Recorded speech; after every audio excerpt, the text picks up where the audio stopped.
I'm Jonas. I'm a student journalist and commentator at Columbia. I'm a junior who studies political science and economics.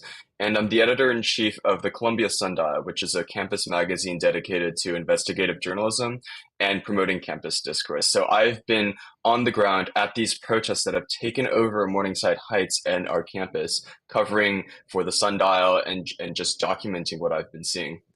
And so we had a bit of a development in this protest story that happened last night. I believe I'm sure you've answered this question plenty today, but what's going on right now with this protest?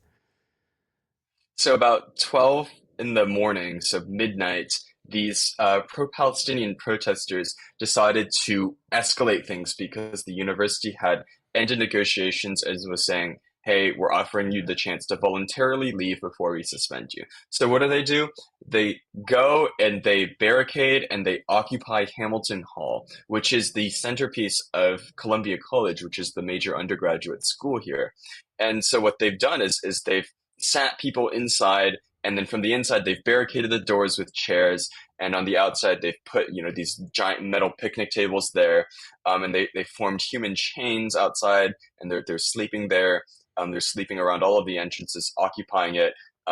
Windows have been smashed, banners saying Intifada have been unfurled from the windows. It's a crazy scene, and I don't even have access to campus today because they've limited campus access to basically you have to live within the gates. And I live in a dorm, but not within the gates. So it's crazy disrupting for a Columbia student right now. Now, as an outsider, when I look at this, I'll be honest with you. I've said, well, the university is kind of reaping what they've sown. The chickens are coming home to roost. But I don't mean to say that in a way that doesn't take into account how this is inconveniencing you and affecting your life. I was going to ask, I know you have to give me, maybe you could give me a general idea here. How many students would you say are in favor of what's happening right now or against what's happening right now? Do you have any rough estimates on that? So I think we have to look at first what percent of students would identify as pro-Palestinian or are sympathetic to the protesters' demands and their overall movement. And I would say that's a clear majority. That you're probably looking at around 60-70% at the very least of the undergraduate student body. And they just did a referendum on this actually. The turnout was a little bit low, but I think it gave a good sense that that's around where the support for divestment, the support for canceling the Tel Aviv global programs lie. On the other hand, we also have, whether people support the encampment, whether people support, as of today, the occupation of Hamilton Hall. The encampment, I would say, you have slightly less, but still a majority of students are saying, well, this is peaceful protest. I'm sympathetic to their cause. And, I don't think the university should be arresting them as they did last week. And so now with the occupation of Hamilton Hall, things are a little bit different because there are videos going around of they're breaking university property, they're smashing windows, they're just causing disruption and keeping the poor freshmen who live in the dorms around them up all night. No one can study, and now no one has access to dining halls. They can't go to their office hours in person. Just it's a mess. And so I think that this is going to be a very small percentage of students overall that are being like, yes, I support the occupation and that's a good idea and I'm willing to pay the price for it. Is there any estimate on, they want divestment. I was trying to find this figure today. I know Columbia has this $13 billion endowment and all of that. Do you have any idea how much actual money they are asking to be divested? Well, the problem for both of us is that nobody really knows, including the protesters, and that's why one of their demands is financial transparency. I think about 99% of the investments Columbia makes aren't public; they aren't required to be disclosed. Now, in the remaining 1%, you can see some holdings of companies like Microsoft and Amazon and Google and Airbnb that are on the boycott divest list. But we really don't know. And to be honest, it does seem that a lot of what they're targeting are the university's investments into broad market funds that have exposure to a wide range of American companies, including ones that they want to divest from, such as like Caterpillar or Boeing or Lockheed Martin. And it's not that the university necessarily owns stock in these. It's just that like they own stock in these funds, and the funds themselves have like 1%, 2% invested. So I think overall, we're not talking about a terribly large amount.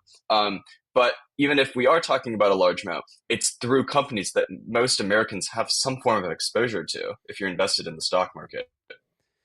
And so I was wondering how this, we've been talking about peaceful protests. We had a guy on that was also a Young Voices contributor, and he was saying the university should leave these people alone as long as they're being peaceful. Don't try to push them to the point that they're going to escalate this. I'll be putting out that interview today or tomorrow also. And I'm wondering how it got to this point and what mistakes did the university make, in your opinion, if any? Well, I think first and foremost was a failure to consistently enforce the university rules. Now, the encampment was set up on, I believe, Wednesday, the April 17th, and it was set up that morning, and within 36 hours, the NYPD had been called in to clear the encampment after the protesters received numerous warning after warning that they would be suspended, that they were breaking the rules, they were breaking the law. Um, and so the mistake that the administration made was, okay, once we've decided that this is against the rules and that we're not going to tolerate this, they then decided that they weren't going to actually continue to uphold that. They were going to wait and see what happens. So, but what happened, right? More and more people joined the movement because they're like, oh, we don't like the NYPD on campus, so they joined, and then they all migrated to the other lawn and set up encampment there, right? And then the university's put in a position where it's hesitated on calling the NYPD again, on actually enforcing its rules, and so they were kind of almost forced into a position of negotiation with the protesters. So they sat down with the organizers of the protests, a lot of whom have said very anti-Semitic, horrendous things online on Twitter that you can find. But the university is negotiating with these people, and they're learning, and they should have known this before they went into negotiations, that the demands are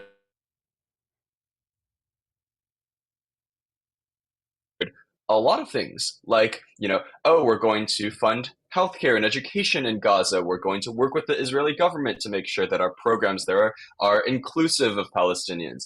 All of these great things that should be wins for them, but they don't want them. And that's why the university ended negotiations, and that's why they're now occupying Hamilton Hall. So that's sort of the mistakes that they made. And so you're a proponent of free speech on campus. So Absolutely. now this is different when you're talking about violence, occupation, things like this. This is someone else's property. There are, I assume, campus rules against what these protesters are doing that they would expect everyone to follow. And so, how do you differentiate between those two, where you're in favor of free speech, even if you maybe don't agree with the things that they are saying? I won't put any words in their mouth, but assuming that's the case, how do you draw the line between those things? And you have a piece talking about the hypocrisy on this. This is something we've talked about as well. I don't think these same protesters would be fighting for the free speech rights of anyone like me to come and say the things that I would like to say on the campus. So, where do you draw the line on this? Look, I support free speech 100%. I think at a college campus, you need to be exposed to ideas that make you uncomfortable. You cannot demand the university make you comfortable, protect your feelings from ideas or speakers that you might not like. I think that's essential to the purpose of the university. And protest is a great way to bring about those ends. And so I think the first distinction we have to make is free speech versus conduct. And setting up encampment is not free speech. That's conduct, right? Protesting at all hours and making a ton of noise and disrupting student study schedules. That's not speech. That's turning into conduct, right? So when you cross that line from speech into conduct, and it's something that the university can regulate, you no longer get to weaponize the language of the First Amendment and the language of free speech to protect whatever you're doing, right? You don't have a First Amendment right to occupy Hamilton Hall, the same way you don't have a First Amendment right to, rob a grocery store or something because you feel that it's in support of your cause, right? So I think that's the first thing that we have to be clear about. The second thing about the actual language that they're using, I think that, when universities start to, carve different free speech exceptions and say that, oh, like this is hate speech or this is, anti-Semitic and all of these things, and we're now going to start punishing students for that. That sets a very dangerous precedent, I think, and I think that um, because this is such a subjective standard, what is hateful, right? What is harmful? Outside of things like inciting people to violence or things that we've clearly defined in the law. That's a very dangerous precedent, and I think universities should be very, very wary of when they make those regulations. So now when we look at the protesters, they're now saying, um, oh, like protect free speech. You can't just call us hate speech. All of these things.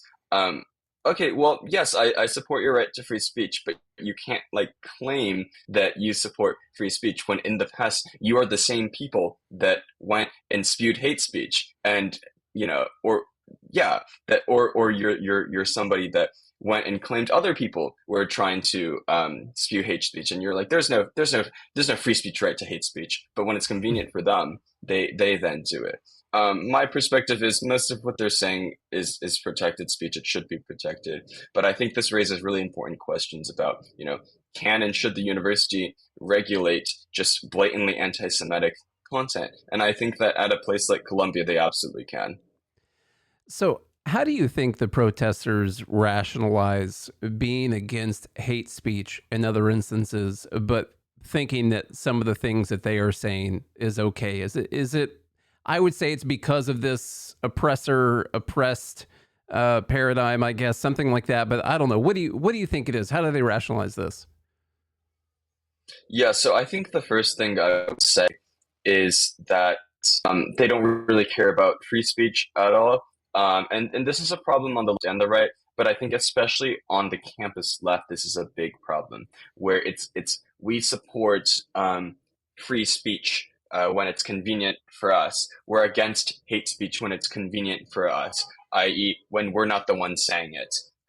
So I think that's the main problem. It's like they don't actually care about it. They're using it as a justification for whatever they want to do, right? And then the second thing I would say is I agree that I think the oppressor oppressed, Marxist intersectional framework that has a lot to do with this, and I think we see that in just the utter incoherence of a lot of the parts of the movement, right? Suddenly, Palestine is a feminist issue, even though they treat women terribly in Gaza, right? Suddenly, Palestine is a queer issue, even though you would be killed if you were, gay or transgender or whatever.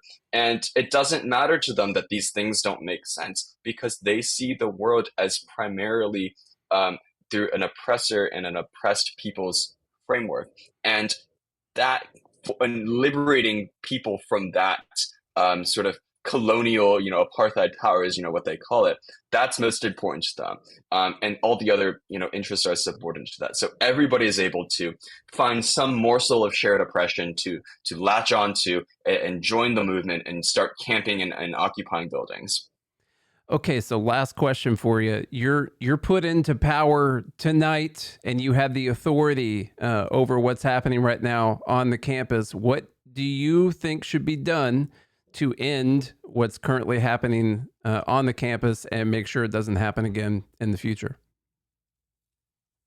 Well, what I would have done is gotten a time machine and gone back to 1 a.m. when they started occupying the hall because I was there, but you know who wasn't there? Public safety wasn't there. NYPD wasn't there. They were breaking the law, and yet nobody was there to enforce the law. So that's the first thing I would do. But given where we are now, I think there are clear steps that need to be taken. I think one, when you're trespassing, when you're doing vandalism, when you're illegally occupying a building, you should be arrested for that. You should be taken out. The university needs to take back control of the building. Um, and that's that. And I think this is ultimately an outcrop of the encampment, which also needs to be cleared, right? Commencement is coming up. Seniors want a graduation. That's supposed to happen on the lawns. You cannot withhold that from them because you have a group of stubborn campers who refuse to leave because the university doesn't want a seat to their ridiculous demands. So first of all, maintain peace and order. Get the campus back, right? Second of all, would what you do with these students that have repeatedly broken the rules and not listened to what the university has warned them or the consequences of such action. You have to actually enact the consequences and send a clear message. This is not okay, and we're not going to tolerate that. I think they should have done this a while ago, and I think they're doing good with the suspensions that they've been issuing. But I absolutely think if you're occupying Hamilton Hall, you should face expulsion. You should face expulsion from Columbia University. It's clear that your values, don't belong in the wider community. You're not actually committed to peaceful protest and respectful discourse. You're just trying to make a scene, and you're affecting the lives of everybody else. And so I think this sends a clear message to people that, don't come to Columbia if you're going to do this kind of stuff. And if you do come to Columbia and you do this kind of stuff, we're not going to tolerate it. All right, Jonas, great answer. I hope you stay safe out there. I hope you can get back to sleeping peacefully and maybe even get back to going to class or resuming some kind of normal schedule. So I hope everything ends up well for you out there. I really appreciate your time today. Thank you so much for having me.